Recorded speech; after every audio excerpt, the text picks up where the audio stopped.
Powered by Nabil bank, सँगै अघि।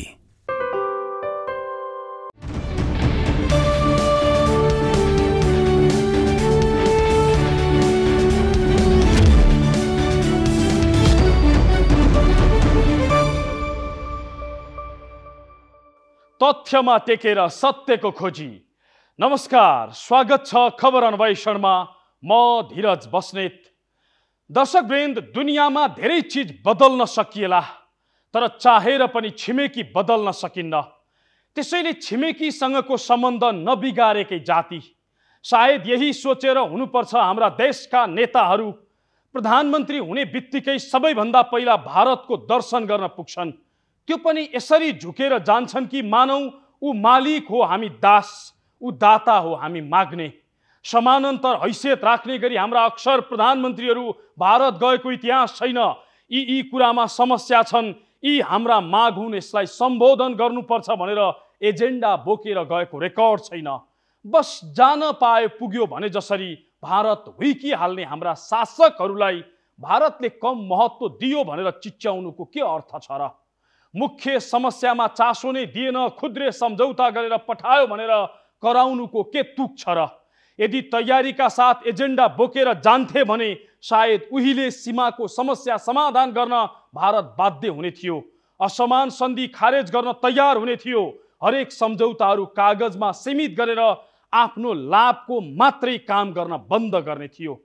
तर हाम्रा शासकहरू झुकेर लत्रिएर यसरी नतमस्तक भइदिन्छन् कि मानौ उसको कृपाले हामी बाँचेका छौँ। आफ्नो कुनै हैसियत र अस्तित्व नै छैन। प्रधानमन्त्री पुष्पकमल दाहाल प्रचण्डको भारत भ्रमणमा पनि यही झल्को देखियो। हाम्रा समस्या यी हुन्, सम्बोधन गर भन्ने आँट प्रचण्डले गरेनन्। सीमाको विषय, असमान सन्धिको खारेजी, नयाँ हवाई रुट जस्ता महत्त्वपूर्ण विषयमा चुइक्क बोलेनन्। बरु खुद्रे सम्झौता गरेर त्यसैलाई ऐतिहासिकताको उपमा दिए। प्रधानमन्त्रीको भारत भ्रमणमा हुनुपर्ने के थियो र भएन के? हेर्नुहोस् यो रिपोर्टमा।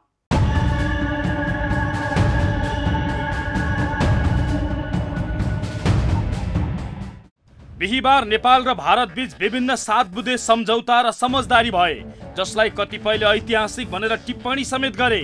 तर नेपालको मुख्य चासो जे विषयमा थियो त्यो विषयमा भने कुनै सहमति र सम्झौता भएको छैन। सामान्य छलफल भए पनि नेपालको चासो सम्बोधन गर्न भारतले बेवास्ता गरेको छ। ऊर्जा र पारवाहन बाहेक अधिकांश खुद्रा सम्झौता गरेको भारतले महत्त्वपूर्ण विषयमा भने छलफल समेत गर्न अनिच्छा देखाएको छ। सीमा समस्या समाधान, असमान सन्धि खारेज, नयाँ हवाई रुटदेखि पञ्चेश्वर परियोजनासम्मका विषयमा भारतले सहमति र सम्झौता गर्न इन्कार गरेको छ। सीमा समस्या समाधान हरेक पटक नेपालका प्रधानमन्त्री भारत भ्रमणमा जाँदा उठ्ने गरेको विषय हो सीमा समस्या समाधान। 4 दिने भारत भ्रमणका क्रममा प्रधानमन्त्री पुष्पकमल दाहाल प्रचण्डले भारतीय प्रधानमन्त्री नरेन्द्र मोदीसँग नेपाल भारत बीचको सीमा समस्या र यसको समाधान बारे कुराकानी त गरे, तर मोदीले कुनै जवाफ दिएनन्। बस उनले यति भने, दुई देश बीचको सम्बन्धलाई हिमालय झैँ उचाइ दिन सबै समस्या हल गर्नेछौँ। यही भावनाले सबै मुद्दा, चाहे सीमाको होस् वा अरू सबैको समाधान गर्नेछौँ। हम अपने रिश्तों को हिमालय जितनी ऊंचाई देने के लिए काम करते रहेंगे और इसी भावना से हम सभी मुद्दों का, चाहे बाउंड्री का हो या कोई और विषय, सभी का समाधान करेंगे। सीमा समस्या हल गर्न तयार रहेको बताएका उनले कसरी समाधान हुन्छ त्यसका विषयमा भने केही बोलेका छैनन्। कुनै सहमति समझदारी समेत गरेनन्। बोलीले ठिक्क पारे पनि भारतीय पक्ष सीमा समस्या समाधान गर्न सहमत देखिँदैन। कालापानी, लिपुलेक र लिम्पियाधुरा सहितको नेपाली भूभागका विषयमा आज पनि भारतले दाबी गरिरहेको छ। कूटनीतिज्ञ तथा नेपालका लागि पूर्व भारतीय राजदूत रञ्जित रेले मोदीको त्यही भावनामा टेकेर भनिरहेका छन्, कालापानी, लिपुलेक र लिम्पियाधुरा भारतको हो। भारत तो ये मानता ही नहीं कि ये जो जिक्र आपने किया है कि लिपुलेक, लिम्पियाधुरा और कालापानी नेपाल का है, भारत को तो ये बिल्कुल नामंजूर है। हम तो इसको मानते ही नहीं, तो जमीन फिरता करने की तो सवाल ही नहीं उठता। भारतीय पक्षले यसरी कालापानी, लिपुलेकका विषयमा दाबी गरिरहँदा नेपाली पक्ष भने चुइक्क बोलेको छैन। प्रधानमन्त्री प्रचण्ड त अब कालापानी लिपुलेक भनेर मात्रै बस्न नहुने भन्दै विकल्प खोज्नुपर्ने बताउन थालेका छन्।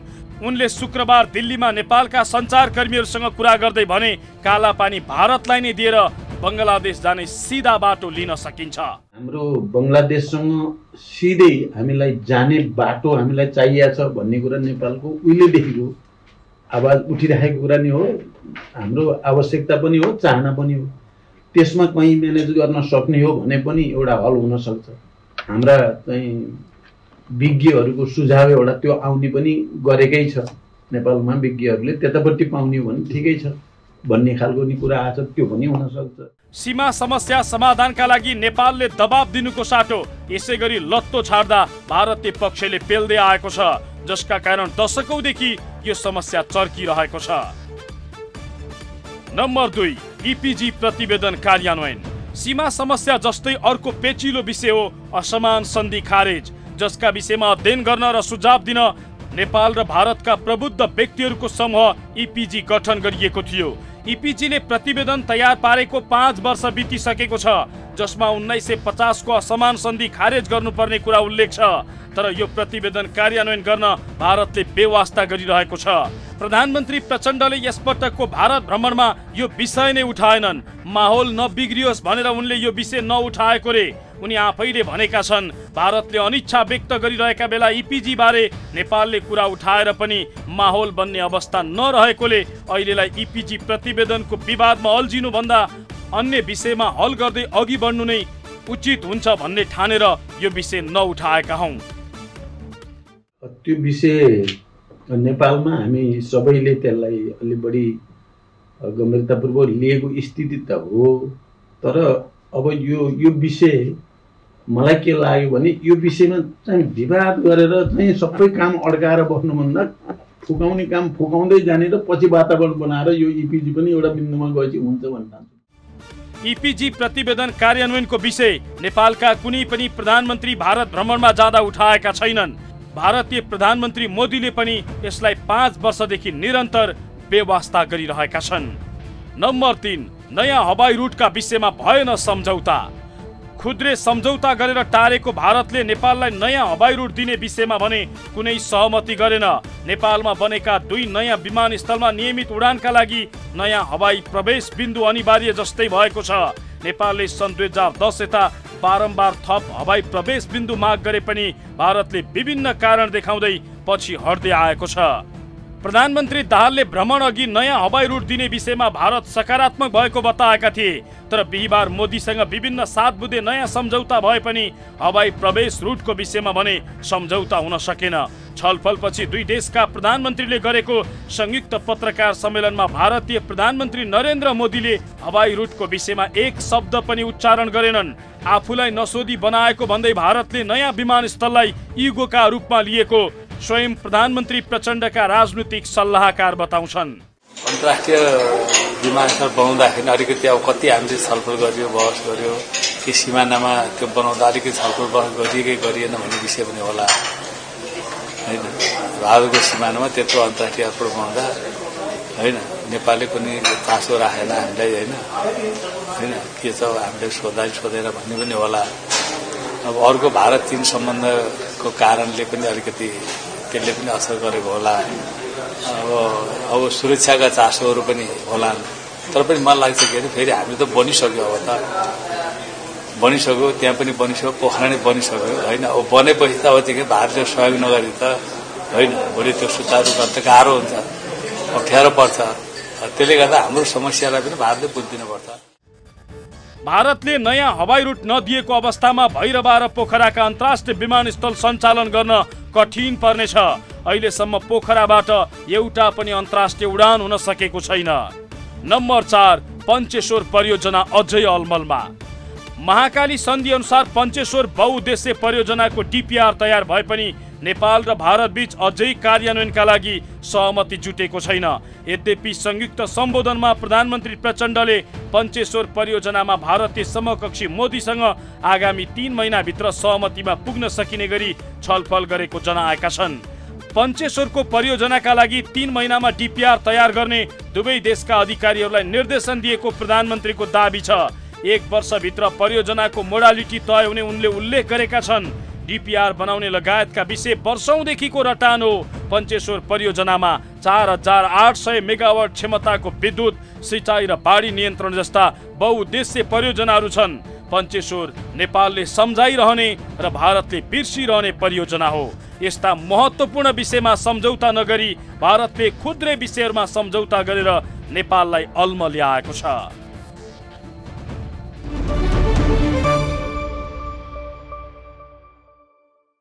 हो, जे गर्नुपर्ने थियो प्रधानमन्त्री प्रचण्डले त्यो गर्न सकेनन्।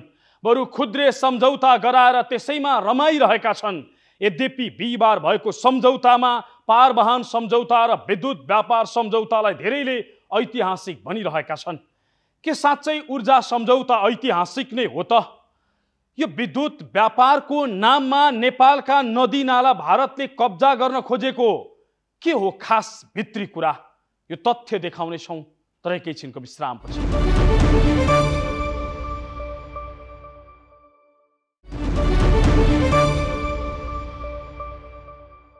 कार्यक्रम खबर अन्वेषण हेर्दै हुनुहुन्छ। आजको श्रृङ्खलामा हामी प्रधानमन्त्री प्रचण्डको भारत भ्रमणमा हुनुपर्ने के थियो र भयो के त्यो देखाइरहेका छौँ। सीमा समस्या र असमान सन्धिका विषय नउठाएका प्रधानमन्त्री प्रचण्डले भारत भ्रमणका क्रममा भएको ऊर्जा सम्झौतालाई भने ऐतिहासिक भनिरहेका छन्। विद्युत व्यापारको क्षेत्रमा ब्रेक थ्रु भयो भन्दै खुसी मनाइरहेका छन्। तर के साँच्चै 10 वर्षमा 10,000 मेगावाट विद्युत बेच्ने सम्झौता ब्रेक थ्रु नै हो कि नेपालको नदी नालामा आधिपत्य जमाउन भारतले यो सब गरिराखेको हो? हेर्नुहोस् यो रिपोर्टमा।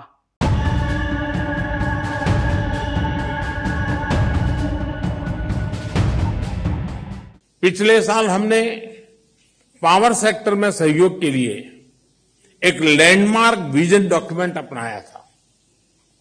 इसको आगे बढ़ाते हुए आज भारत और नेपाल के बीच long term power trade agreement संपन्न किया गया है। इसके अंतर्गत हमने आने वाले 10 वर्षों में नेपाल से 10,000 मेगावाट बिजली आयात करने का लक्ष्य रखा है।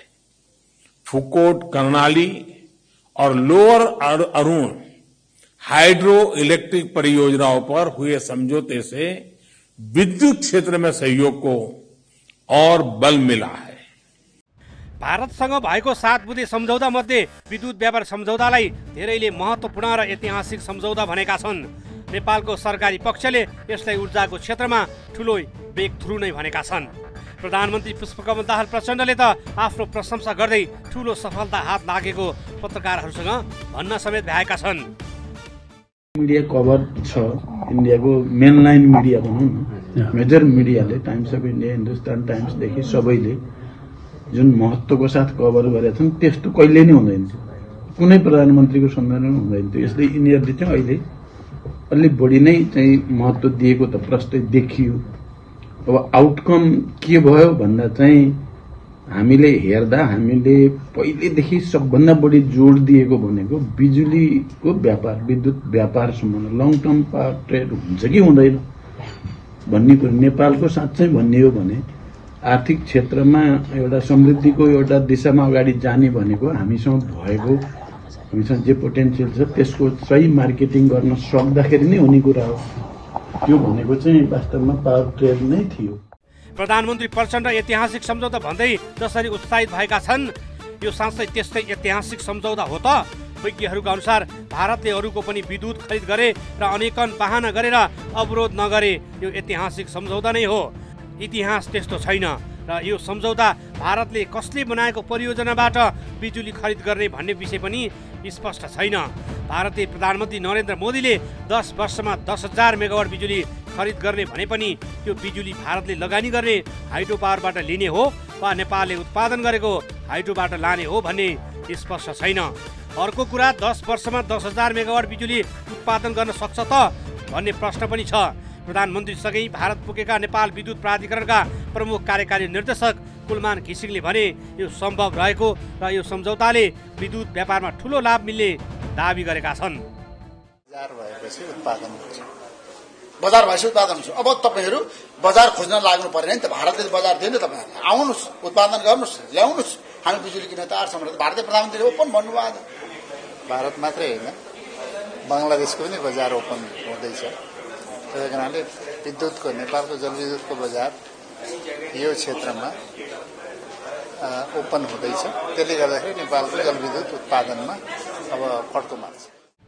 विगतमा पनि नेपाल र भारतबीच यस्ता सम्झौता नभएका होइनन्, तर ती सम्झौताहरू कति कार्यान्वयन भयो भन्ने प्रश्न पनि उत्तिकै टटकारोको साथ उठेको छ। विगतमा नेपालले केही बिजुली भारतलाई बेचेको भने थियो, तर भारतले आफैले लगानी गरेको बाहेकका परियोजनाबाट बिजुली किनेको रेकर्ड छैन। अब नेपालमा बर्खायाम सुरु हुँदैछ। बर्खायाममा नेपालमा उत्पादित बिजुली सधैँ खेर जाने गरेको छ, जसबाट राज्यले अरबौं नोक्सान समेत भइरहेको छ। तर भारतले नेपालसँग बिजुली किन्न भने आनाकानी गर्दै आइरहेको छ। यो वर्ष पनि बर्खायाममा भारतले बिजुली नकिने 10 अर्ब बराबरको बिजुली खेर जान सक्ने जोखिम छ। 3,70,000 मेगावाट विद्युत उत्पादन क्षमता रहेको भारतमा 34% कोल अर्थात् कालो ऊर्जा तथा 23,000 मेगावाटको क्षमता रहेको बङ्गलादेशका झन्डै 7% कालो ऊर्जा रहेको छ। नेपालले उत्पादन गर्ने 7% स्वच्छ ऊर्जा नेपालले भारतले बेच्न सक्ने हो भने साँच्चै भारत र नेपाल बीच ऊर्जा क्षेत्रमा भएको सम्झौताले सार्थकता पाउनेछ।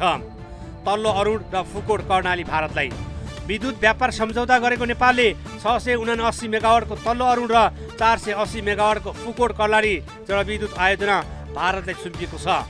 प्रधानमन्त्री प्रचण्ड र भारतीय समकक्षी मोदीको उपस्थितिमा लगानी बोर्डका सुशील भट्ट र विकास कम्पनी सतजल जलविद्युत निगम भारतको तर्फबाट नन्दलाल शर्माले सम्झौतामा हस्ताक्षर गरेका छन्। Project development agreement of Lower Arun hydroelectric project from the Nepalese side, Mr. Sushil Bhatta, CEO IBN, and on the Indian side, Shri NL Sharma, CMD SJVN.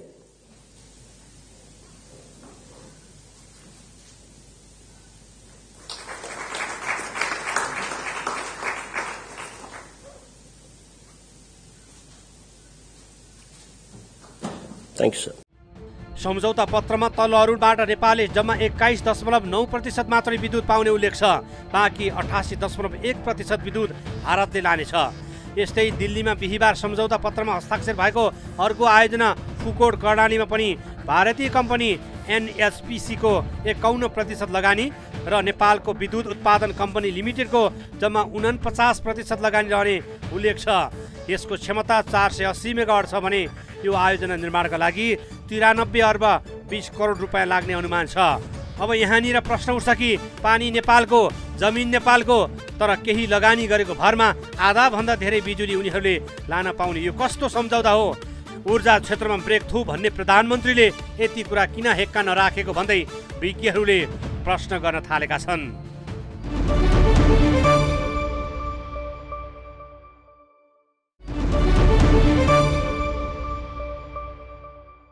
कार्यक्रम खबर अन्वेषणमा पुनः स्वागत छ।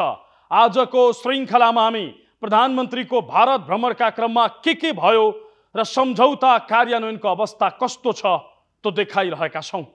भारतले नेपालको हित हुने गरी ठुलठुला सम्झौता गरेको कमै देख्न पाइन्छ। त्यसमाथि भएका सम्झौता समेत बिरलै कार्यान्वयन हुने गरेको छ। चाहे भारतीय प्रधानमन्त्री नरेन्द्र मोदीले नेपालको संसदको रोस्टममा उभिएर 10,000 करोड सहयोग गर्ने वचन दिएको विषय होस् वा पञ्चेश्वरदेखि अन्य सम्झौता नै किन नहोस्, कैयौं प्रतिबद्धता र सम्झौता यसै अलपत्र छन्। भारत त्यस्तै बेवास्ता गरिराखेको छ यी सम्झौताहरूलाई। हेर्नुहोस् नेपालसँग भारतले गरेका सम्झौताहरू कुन कुन कार्यान्वयन भएनन् यो रिपोर्टमा।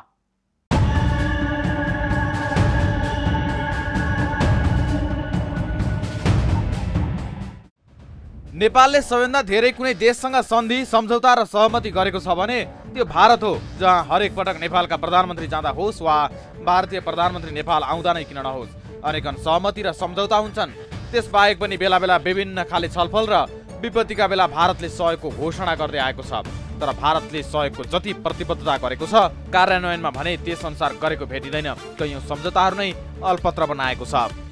हेर्नुहोस् भारतसँग कहिले कहिले के सम्झौता भयो र कार्यान्वयन भएन। 2071 साल साउन 18 गते नेपाल भ्रमणमा आएका भारतीय प्रधानमन्त्री नरेन्द्र मोदीले नेपालको प्रतिनिधि सभामा सम्बोधन गर्दै 10,000 करोड नेपाली रुपियाँ अनुदान दिने घोषणा गरेका थिए। तर घोषणा र प्रतिबद्धता गरेको सबै रकम भारतले नेपाललाई दिएन। प्रधानमन्त्री प्रचण्ड पहिलोपटक प्रधानमन्त्री बन्दा उपहारको रूपमा भारतले नेपाललाई 9 मूरे योजना बनाइदिने सम्झौता गरेको थियो।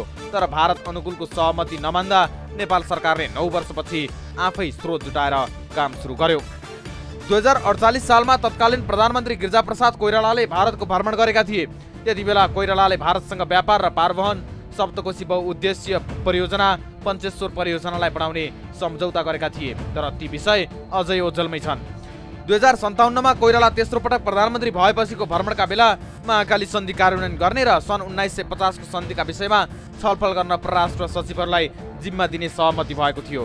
तर महाकाली सन्धि र त्यसैसँग सम्बन्धित पञ्चेश्वर परियोजना 2 दशक बित्दा समेत कार्यान्वयन हुन सकेको छैन।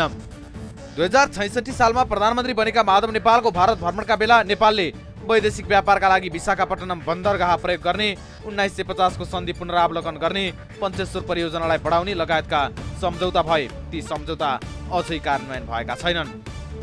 2079 साल जेठ 2 गते भारतीय प्रधानमन्त्री नरेन्द्र मोदी भगवान गौतम बुद्धको जन्मस्थान लुम्बिनी आउँदा तत्कालीन प्रधानमन्त्री देउवाको उपस्थितिमा शिक्षा र जलविद्युत सम्बन्धी सम्झौता भएका थिए। सम्झौता अनुसार नेपाल विद्युत प्राधिकरण र भारतीय सतलज जलविद्युत लिमिटेड बीच अरुण 4औं आयोजनाको विकास र कार्यान्वयनको लागि समझदारी पत्रमा हस्ताक्षर भएको थियो। ती सम्झौता र प्रतिबद्धता पनि कार्यान्वयनमा आएका छैनन्। सम्झौता भएका र प्रतिबद्धता जनाएका काम नहुँदा यसले स्वाभाविक रूपमा अविश्वास बढाउने विज्ञहरूको तर्क छ। सहमति गरिएका परियोजनाहरू किन अड्केर बसिरहेछन्? ठिक छ, वो के अरे क्रस बोर्डर लाइन चाहिँ पेट्रोलियम लाइनहरू चाहिँ कनेक्टिभिटीका कुराहरू धेरै भएका देखिन्छन्। अब के भएको छन् त्यो डिटेल आउन त बाँकी छ। जोइन्ट स्टेटमेन्ट आउला अनि त्यसपछि बढी थाहा पाइएला होइन। त्यसैले यो प्रोमिस गर्ने डेलिभरी चाहिँ नहुने, त्यसले चाहिँ अलिकति एकअर्काप्रतिको त्यो पर्सेप्सन भन्छ नि, सोचाइ अलिकति चाहिँ एकजना राजदूतले लेखेको थियो नि, नेपालीहरू हामीलाई किन मन पराउँदैनन् भनेर लेख्यो भन्ने हामीले पढिरहेको हो नि। अब यो के भन्दा प्रोमिस गर्ने, यो बनाइदिन्छु ऊ गरिदिन्छु भने तर कार्यान्वयन नहुँदाखेरि अनि चाहिँ मान्छेले अर्कै किसिमले सोच्छ। महाकाली सन्धिमा ध्यान नदिँदा 2 दशक बढी समय भइसक्दा पनि पञ्चेश्वर परियोजनाको डिपिआर फेरि 3 महिनामा टुङ्ग्याउने सहमति भएको छ। मित्र राष्ट्रले बनाइदिन प्रतिबद्ध गरेका कतिपय योजना भने राजनीतिक नेतृत्वको स्वार्थ अनुकूल नहुँदा विभिन्न कारण झिकेर अड्काउने काम समेत भएको छ भने भारतले पनि शर्त राख्दा रोकिन पुगेका छन्। परराष्ट्रका जानकारका अनुसार नेपालको आफ्नै कमजोरी र सम्झौता कार्यान्वयन गर्न दबाब दिन नसकेकोले यो अवस्था सिर्जना भएको हो। कार्यान्वयन पक्ष बडा कमजोर छ। त्यो चाहिँ अब फेरि सबैतिर अब यतातिर सम्झौता हुन्छ, प्रोमिस हुन्छ, कार्यान्वयन हुँदैन। अर्को मुलुकसँग गर्दाखेरि पनि त्यस्तै भइरहेछ नि। त्यो हुन्छ नि, ल यो गरिदिन्छु भन्यो, ऊ गरिदिन्छु भन्यो, तर चाहिँ अब हामीले चाहिँ हाम्रो कारणले हो कि उताको कारणले हो कि, त दुवैतिर तयार हुनु पर्यो नि त। दुवैतिर तयार नहुँदाखेरि त्यस्तो हुन्छ। त्यसैले यो पक्षलाई ध्यान दिएर अनि हाम्रो चाहिँ जुन ऐतिहासिक सम्बन्ध छ, सदियौँ पुरानो सम्बन्ध हो, बहुआयामिक सम्बन्ध हो, यो सम्बन्धलाई प्रगाढ बनाउनु पर्छ।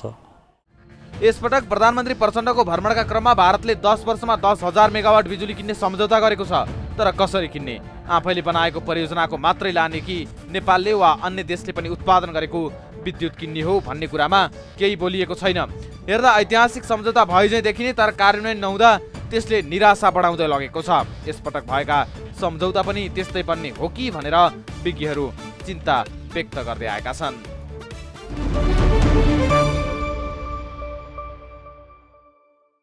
आफूलाई लाभ हुने विषय तत्काल कार्यान्वयनमा लैजाने, नेपाललाई फाइदा हुने कुरा अघि नै नबढाउने यो भारतीय चरित्र हो। यो चरित्रलाई बुझेर पनि बुझ पचाएका हाम्रा नेताहरू अझै पनि भारतसँग लम्पसार भइरहेका छन्। यी विषयमा हाम्रा सहमति भएका थिए, त्यसको कार्यान्वयन खोइ भन्ने हिम्मत हाम्रा शासकहरूले गरिरहेका छैनन्। यी ठाउँमा सीमाहरू मिचिएका छन्, रोकियोस् भन्ने आँट हाम्रा प्रधानमन्त्रीहरूसँग छैन। असमान सन्धि खारेजका विषयमा चुइक्क बोल्न सक्दैनन्, अनि भारतले किन नहेपोस्? कम्तीमा जनताका लागि र राष्ट्रियताका लागि भए पनि यस्ता विषय यस्ता महत्त्वपूर्ण भ्रमणमा उठाउने हाम्रा शासकहरूले हिम्मत गरून् र खुद्रे विषय होइन महत्त्वपूर्ण एजेन्डामा भ्रमण केन्द्रित गरून्। हौस् त आजलाई यति नै। हामी सबैलाई बिदा दिनुहोस्। नमस्कार।